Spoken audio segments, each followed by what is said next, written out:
स्वागत है आपका प्रभात एग्जाम के हमारे YouTube चैनल पर। अगर आप हमारे चैनल पर पहली बार आए हैं तो हमारे चैनल को लाइक और सब्सक्राइब करना ना भूलें।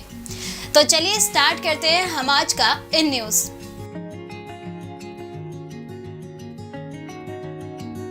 G20 शिक्षा मंत्री की बैठक। हाल ही में शिक्षा मंत्री ने बाली इंडोनेशिया में G20 शिक्षा मंत्रियों की बैठक को संबोधित किया। इस बैठक की थीम पुनर्प्राप्ति, पुनर्कल्पना और सशक्त पुनर्निर्माण यानी recovery, reimagine and rebuild stronger थी। क्या रहे प्रमुख बिंदु?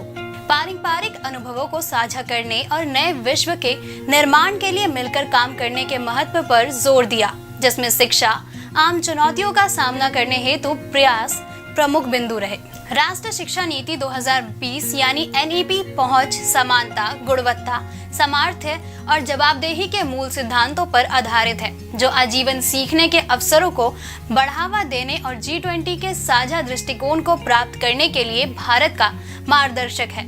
NEP 2020 के कार्यान्वयन के माध्यम से अधिक लचीला और समावेशी शिक्षा एवं कौशल परिस्थितिकी तंत्र के निर्माण तथा प्रत्येक शिक्षार्थी के रचनात्मक क्षमता को साकार करने की दिशा में भारत के तीव्र प्रगति पर प्रकाश डाला गया।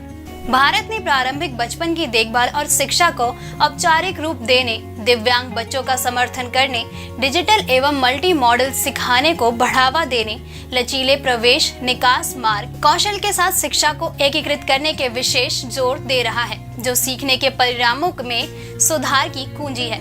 क्या है G20 समूह? यह 19 देशों और यूरोपीय संघ का एक अनौपचारिक समूह है, जिसकी स्थापना वर्ष 1999 में अंतर्राष्ट्रीय मुद्रा कोष तथा विश्व बैंक के प्रतिनिधियों के साथ हुई थी। G20 के सदस्य देशों में अर्जेंटीना, ऑस्ट्रेलिया, ब्राजील, कनाडा, चीन, यूरोपीय union, France, Germany, Bharat, Indonesia, Italy, Japan, Mexico, रूस, सऊदी अरब, दक्षिण अफ्रीका, कोरिया गणराज्य, टर्की, यूनाइटेड किंगडम और संयुक्त राज्य अमेरिका शामिल है। नाइजीरिया इसका 20वां सदस्य बनने वाला था, लेकिन उस समय की राजनीतिक समस्याओं के कारण अंतिम समय में उसे इस विचार को त्यागना पड़ा। G20 समूह में विश्व की प्रमुख उन्नत और उभरती अर्थव्यवस्था वाले देश शामिल हैं, जो दुनिया की आबादी का लगभग 2/3 हिस्सा है। क्या है G20 की कार्य प्रणाली? G20 का कोई स्थायी मुख्यालय नहीं है और सचिवालय प्रत्येक वर्ष समूह की मेजबानी करने वाले या अध्यक्षता करने वाले देशों के बीच रोटेट होता है। सदस्यों को 5 समूह में बांटा गया है। रूस, दक्षिण अफ्रीका और टर्की के साथ भारत समूह 2 में है। G20 एजेंडा, जो अभी भी वित्त मंत्रियों और केंद्र राज्यपालों के मार्गदर्शन पर बहुत अधिक निर्भर करता है, को शेरपा की निर्धारिता प्रणाली द्वारा अंतिम रूप दिया जाता है, जो G20 नेताओं के विशेष दूत होते हैं। वर्तमान में वाणिज्य और उद्योग मंत्री भारत के मौजूद G20 शेरपा है। G20 की एक अन्य विशेषता टोइका बैठक है, जिसमें पिछले वर्ष, वर्तमान वर्ष और अगले वर्ष में G20 की अध्यक्षता करने वाले देश शामिल है। वर्तमान में ट्रोइका में इटली, इंडोनेशिया और भारत शामिल है। तो चलिए स्टार्ट करते हैं हम आज का इन न्यूज।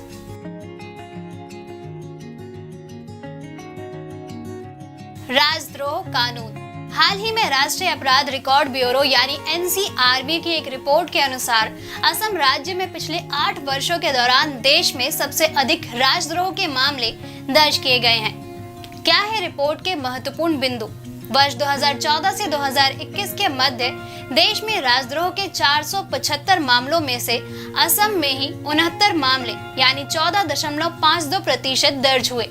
असम के बाद इस तरह के सबसे अधिक मामले क्रमशः हरियाणा 42, झारखंड 40, कर्नाटक 38, आंध्र प्रदेश 32 तथा जम्मू और कश्मीर 29 में देखे गए हैं।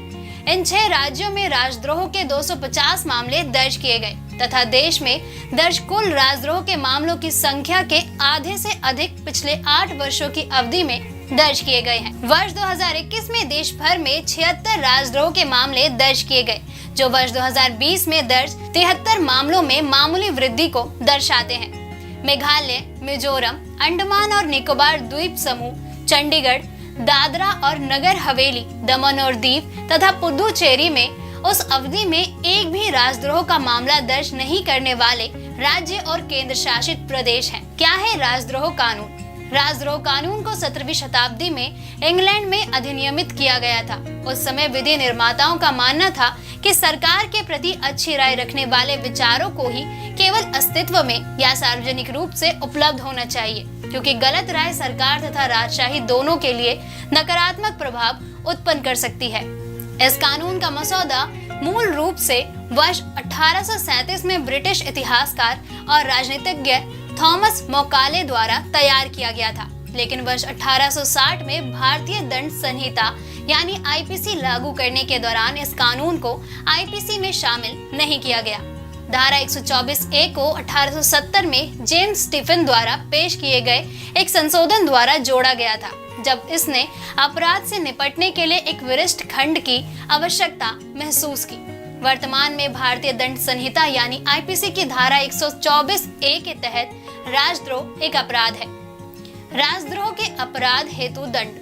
राजद्रोह गैर जमानती अपराध है। राजद्रोह के अपराध में 3 वर्ष से लेकर उम्र कैद तक की सजा हो सकती है और इसके साथ जुर्माना भी लगाया जा सकता है। इस कानून के तहत आरोपित व्यक्ति को सरकारी नौकरी प्राप्त करने से रोका जा सकता है। आरोपित व्यक्ति के पासपोर्ट को जब्त कर लिया जाता है। साथ ही आवश्यकता पड़ने पर उसे न्यायालय में पेश होना अनिवार्य होता है। राजद्रोह कानून का महत्व। भारत का संविधान अनुच्छेद 19(2) के तहत उचित प्रतिबंध निर्धारित करता है, जो अभिव्यक्ति की स्वतंत्रता के अधिकार को सुनिश्चित करता है। साथ ही यह भी सुनिश्चित करता है कि यह सभी नागरिकों के लिए यह सामान्य रूप से उपलब्ध हो। राजद्रोह कानून सरकार को राष्ट्र विरोधी, अलगाववादी और आतंकवादी तत्वों का सामना करने में सहायता करता है। यह निर्वाचित सरकार को हिंसा और अवैध तरीके से सरकार को उखाड़ फेंकने के प्रयासों से बचाने में सहायता करता है। कानून द्वारा स्थापित सरकार का निरंतर अस्तित्व राज्य की स्थिति के लिए एक अनिवार्य शर्त है। राजद्रोह कानून की चुनौतियां। औपनिवेशिक शासकों ने ब्रिटिश नीतियों की आलोचना करने वाले लोगों को रोकने हेतु राजद्रोह कानून का दुरुपयोग किया। लोकमान्य तिलक, महात्मा गांधी, जवाहरलाल नेहरू, भगत सिंह आदि स्वतंत्रता आंदोलन के दिग्गजों को ब्रिटिश शासन के तहत उनके राजद्रोही भाषणों, लेखन और गतिविधियों के लिए दोषी ठहराया गया था। इस प्रकार राजद्रोह कानून का व्यापक उपयोग औपनिवेशिक युग की याद दिलाता है। क्या है भविष्य? आईपीसी की धारा 124A की उपयोगिता राष्ट्र विरोधी, अलगाववादी और आतंकवादी तत्वों से निपटने में है। हालांकि सरकार के निर्णयों से असहमति और आलोचना एक जीवंत लोकतंत्र में मजबूत सार्वजनिक बहस के आवश्यक तत्व है। इसे देशद्रोह के रूप में नहीं देखा जाना चाहिए। उच्च न्यायपालिका को अपनी पर्यवेक्षी शक्तियों का उपयोग मजिस्ट्रेट और पुलिस को अभिव्यक्ति की स्वतंत्रता की रक्षा करने वाले संवैधानिक प्रावधानों के प्रति संवेदनशील बनाने हेतु करना चाहिए। राजद्रोह की परिभाषा को केवल भाषा की क्षेत्रीय अखंडता के साथ साथ देश की संप्रभुता से संबंधित मुद्दों को शामिल करने के संदर्भ में संकुचित किया जाना चाहिए। देशद्रोह कानून के मनमाने इस्तेमाल के बारे में जागरूकता बढ़ाने के लिए नागरिक समाज को पहल करनी चाहिए।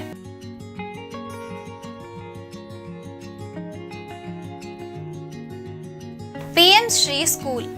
शिक्षक दिवस 2022 के अवसर पर भारत के प्रधानमंत्री ने पीएम श्री स्कूल यानी PM school for rising India नामक नई पहल की घोषणा की। यह नई राष्ट्रीय शिक्षा नीति के लिए एक प्रयोगशाला होगी और पहले चरण के तहत कुल 14,500 स्कूलों को अपग्रेड किया जाएगा। शिक्षक दिवस भारत में शिक्षकों, शोधकर्ताओं और प्रोफेसरों सहित शिक्षकों के कार्य के महत्व को पहचानने और मानने के लिए वर्ष 1962 से प्रत्येक वर्ष 5 सितंबर को शिक्षक दिवस के रूप में मनाया जाता है। वर्ष 1962 में डॉक्टर सर्वपल्ली राधाकृष्णन के भारत के राष्ट्रपति के रूप में कार्यभार संभालने के बाद कुछ छात्रों ने उनसे उनका जन्मदिन मनाने की अनुमति मांगी। हालांकि डॉक्टर राधाकृष्णन ने किसी भी प्रकार के उत्सव को मंजूरी नहीं दी, बल्कि अनुरोध किया कि इस दिन को शिक्षक दिवस के रूप में मनाया जाए। इन्होंने वर्ष 1939 से वर्ष 1948 तक बनारस हिंदू विश्वविद्यालय के चौथे कुलपति के रूप में भी कार्य किया। इन्होंने वर्ष 1952 से 1962 तक भारत के पहले उपराष्ट्रपति और वर्ष 1962 से 1967 तक भारत के दूसरे राष्ट्रपति के रूप में कार्य किया। ये वर्ष 1949 से 1952 तक सोवियत संघ में भारत के राजदूत भी रहे। वर्ष 1984 में इन्हें मरणोपरांत भारत रत्न से सम्मानित किया गया। समकालीन दर्शन में भारत का शासन, रविंद्रनाथ टैगोर का दर्शन, जीवन का हिंदू दृष्टिकोण, कलिक या सभ्यता का भविष्य, जीवन का एक आदर्शवादी दृष्टिकोण, हमें जिस धर्म की आवश्यकता है, भारत और चीन, गौतम बुद्ध इत्यादि इनकी उल्लेखनीय रचनाएं हैं। क्या है प्रधानमंत्री स्कूल फॉर राइजिंग इंडिया योजना? यह देश भर में 14,500 से अधिक स्कूलों के उन्नयन और विकास के लिए केंद्र प्रायोजित योजना है। इसका उद्देश्य केंद्र सरकार, राज्य, केंद्र शासित प्रदेश सरकार, स्थानीय निकायों द्वारा प्रतिबंधित स्कूलों में से चयनित मौजूदा स्कूलों को मजबूत करना है। पीएम श्री योजना का महत्व। यह राष्ट्रीय शिक्षा नीति 2022 के सभी घटकों को प्रदर्शित करेगा और अनुकरणीय स्कूल के रूप में कार्य करेगा। इन स्कूलों का उद्देश्य न केवल गुणात्मक शिक्षण, शिक्षा और संज्ञानात्मक विकास होगा, बल्कि 21वीं सदी के प्रमुख कौशल से लैस समग्र एवं समग्रिणी व्यक्तियों का निर्माण भी होगा। इन स्कूलों में अपनाई गई शिक्षा शास्त्र अधिक अनुभवात्मक, समग्र, एकीकृत, खेल खिलौना आधारित, पूछताछ संचालित, खोज उन्मुख, शिक्षार्थी केंद्रित, चर्चा आधारित, लचीली और मनोरंजक होगी। प्रत्येक कक्षा में प्रत्येक बच्चे के सीखने के परिणामों में दक्षता हासिल करने पर ध्यान दिया जाएगा। सभी स्तरों पर मूल्यांकन वैचारिक समझ और वास्तविक जीवन स्थितियों में ज्ञान के अनुप्रयोग एवं योग्यता पर आधारित होगा। ये स्कूल प्रयोगशालाओं, स्मार्ट कक्षाओं, पुस्तकालयों, खेल उपकरणों, कला कक्ष आदि सहित आधुनिक बुनियादी ढांचे से लैस होंगे, जो समावेशी और सुलभ है। इन स्कूलों को जल संरक्षण, अपशिष्ट पुनर्चक्रण, ऊर्जा कुशल बुनियादी ढांचे और पाठ्यक्रम में जैविक जीवन शैली के एकीकरण के साथ हरित स्कूलों के रूप में भी विकसित किया जाएगा।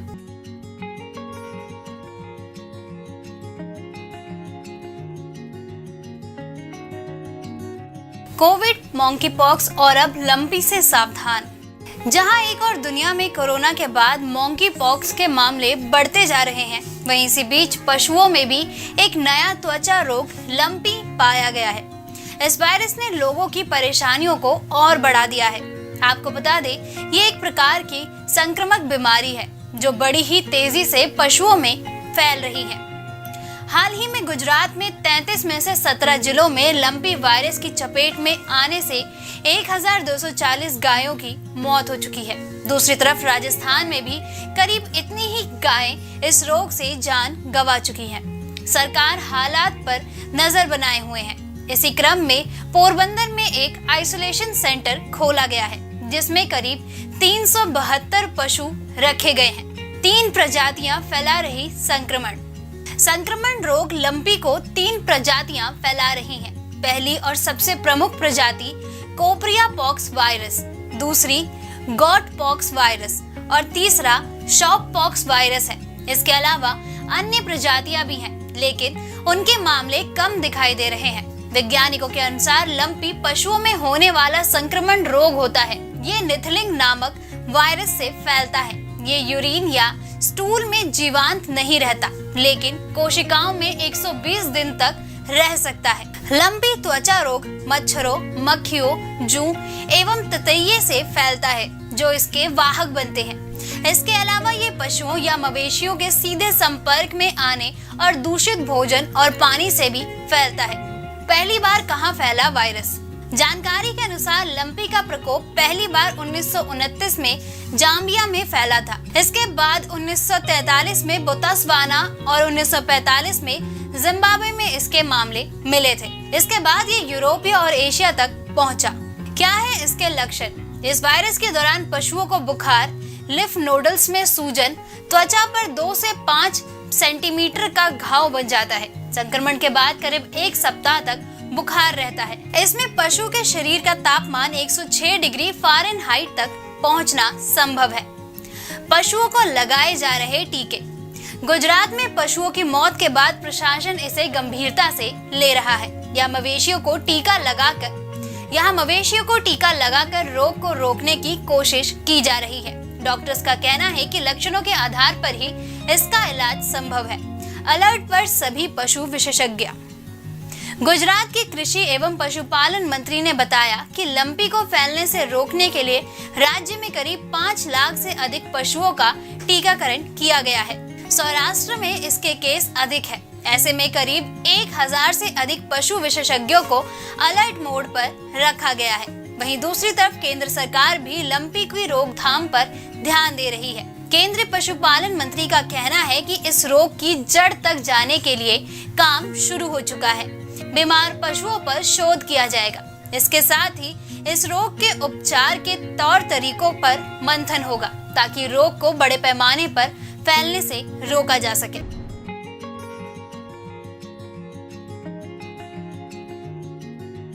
डीआरडीओ और सेना ने किया QRSAM मिसाइल का सफल परीक्षण। भारत को गुरुवार को रक्षा क्षेत्र में बड़ी सफलता हाथ लगी है। उड़ीसा के तट पर सतह से हवा में मार करने वाली मिसाइल का सफल परीक्षण किया गया है। रक्षा अनुसंधान और विकास संगठन यानी DRDO और इंडियन आर्मी ने मिलकर क्विक रिएक्शन मिसाइल प्रणाली यानी QRSAM का छठा सफल परीक्षण किया है। मिसाइल टेस्ट उड़ीसा के चांदीपुर में किया गया। DRDO ने बताया कि भारतीय सेना द्वारा मूल्यांक परीक्षणों के हिस्से में मिसाइल का परीक्षण किया गया है। तेज गति से भाग रहा दुश्मन विमान नहीं बचेगा। ये परीक्षण इन मिसाइलों की रेंज, ताकत, सटीकता और तेज गति से उड़ रहे टारगेट को मार गिराने की क्षमता जांचने के लिए किया गया था। परीक्षण में 6 फ्लाइट टेस्ट किए गए। उड़ीसा के इंटीग्रेट्स टेस्टिंग रेंज में दागी जाती QRSAM इसकी गति 5757.70 किलोमीटर प्रति घंटा है। भारतीय सेना और भारतीय रक्षा अनुसंधान एवं विकास संगठन ने 8 सितंबर को quick reaction surface to air missile यानी QRSAM का सफल परीक्षण किया। उड़ीसा के चांदीपुर स्थित इंटीग्रेट्स टेस्टिंग रेंज यानी ITR से 6 मिसाइलें दागी गई। मिसाइलों को दागने के दौरान यह देखा गया कि क्या वे तेज गति से आ रहे टारगेट पर सटीकता से हमला कर पाते हैं या नहीं। परीक्षण के दौरान कई तरह की परिस्थितियों को पैदा किया गया, जिसमें दुश्मनों का हवाई टारगेट तेज गति से आता है, उसे खत्म करने के लिए QRSAM को लॉन्च किया जाता है। इस दौरान long range, medium altitude, short range, high altitude manoeuvring target, low radar signature, crossing targets और 2 मिसाइलों को एक के बाद एक दाग कर टारगेट के बचने और खत्म होने की समीक्षा की गई। परीक्षण को दिन और रात दोनों परिस्थितियों में किया गया। Quick reaction surface to air missile यानी QRSAM ने सभी मानकों को पूरा किया, सटीकता के साथ टारगेट पर हमला किया। इस दौरान मिसाइल के वॉरहेड चेन की भी जांच की गई। सारे परीक्षणों के बाद यह बात पुख्ता हो गई कि भारतीय QRSAM सिस्टम बेहतरीन, घातक, तेज और सटीक है। DRDO ने फ्लाइट टेस्ट के दौरान टेलीमेट्री, रडार और इलेक्ट्रो ऑप्टिकल ट्रैकिंग सिस्टम की भी जांच की ताकि यह पता चल सके कि ये सभी मिसाइल और दुश्मन के टारगेट को सही से ट्रैक कर रहे हैं या नहीं। सभी सिस्टम बखूबी काम कर रहे थे। इन परीक्षणों के बाद QRSAM को सेना को सौंप दिया जाएगा। इन मिसाइलों में स्वदेशी रेडियो फ्रीक्वेंसी सीकर लगे हैं। इस सिस्टम में इसके अलावा mobile launcher, automated command and control system, surveillance और मल्टी फंक्शन रडार होता है। आप इस मिसाइल को दागने के बाद भूल जाइए, यह अपने टारगेट का पीछा करके मारता है। मिसाइल की क्षमता का सफल परीक्षण आज हुए टेस्ट के दौरान किया गया। भारतीय स्वदेशी quick reaction surface to air missile यानी QRSAM के ऊपर HMX या TNT या फ्री फ्रेगमेंटेड फॉरहेड लगाया जा सकता है। फॉरहेड का वजन 32 किलोग्राम हो सकता है। मिसाइल की रेंज 3 से 30 किलोमीटर है। यह 98 फीट ऊंचाई से लेकर 33,000 फीट की ऊंचाई तक जा सकती है। इसकी अधिकतम गति मैक 4.7 यानी 5,757.70 किलोमीटर प्रति घंटा है। इसे 6 ट्यूब वाले लॉन्चर ट्रक से दागा जा सकता है। चलिए शुरुआत करते हैं हम आज के इन न्यूज की। हाल ही में ब्रिटेन की महारानी एलिजाबेथ द्वितीय का 96 वर्ष की उम्र में निधन हो गया है। वे 70 वर्षों से भी अधिक समय तक ब्रिटेन की महारानी रही। अब उनके पुत्र चार्ल्स तृतीय को ब्रिटेन का राजा बनाया जाएगा। एलिजाबेथ द्वितीय के निधन पर ब्रिटेन में सभी सरकारी कार्यक्रम रद्द कर दिए गए हैं और राष्ट्रीय ध्वज आधा झुका दिया गया है। ब्रिटेन में 12 दिन का तथा भारत में 1 दिन का राष्ट्रीय शोक घोषित किया गया है। महारानी एलिजाबेथ द्वितीय 25 वर्ष की थी जब ब्रिटेन की गद्दी पर उनकी ताजपोशी हुई थी। तब से लेकर अब तक करीब 7 दशक से वे इस गद्दी पर काबिज थीं। वह ब्रिटेन की सत्ता संभालने वाली सबसे उम्रदराज महिला भी थी। इसके अलावा विश्व के सभी सबसे बुजुर्ग शासकों में महारानी एलिजाबेथ का नाम आता था। वह वर्ष 1952 में ब्रिटेन की महारानी बनी थी, जिनके शासनकाल के 70 साल पूरे होने के खास मौके पर देश भर में 4 दिवसीय प्लैटिनम जुबली समारोह का आयोजन किया गया था। महारानी एलिजाबेथ ब्रिटेन के अलावा 14 कॉमनवेल्थ देशों की भी महारानी थी। अब किंग चार्ल्स इन देशों के राजा होंगे। कॉमनवेल्थ में होने के बावजूद 2021 में बारबाडोस ने भी भारत की तरह खुद को गणतंत्र घोषित कर दिया। इसके बाद से एंटीगुआ और बरमुडा, बहामास, जमैका और सेंट किट्स नेविस भी गणतंत्र बनने की इच्छा जाहिर कर चुका है। इन देशों में महारानी या राजा की शक्तियां काफी हद तक प्रतीकात्मक होती हैं। ज्यादातर देशों में राजनीतिक फैसले एक चुनी हुई संसद द्वारा लिए जाते हैं और प्रधानमंत्री इन्हें लागू करता है। यानी महारानी देश की मुखिया तो होती है, लेकिन सरकार की मुखिया नहीं। दोस्तों, अगर आपको हमारा ये वीडियो पसंद आया हो तो इसे लाइक और शेयर करना ना भूलें। जल्द आपसे फिर मुलाकात होगी एक नए टॉपिक पे, एक नई वीडियो के साथ। तब तक के लिए नमस्कार।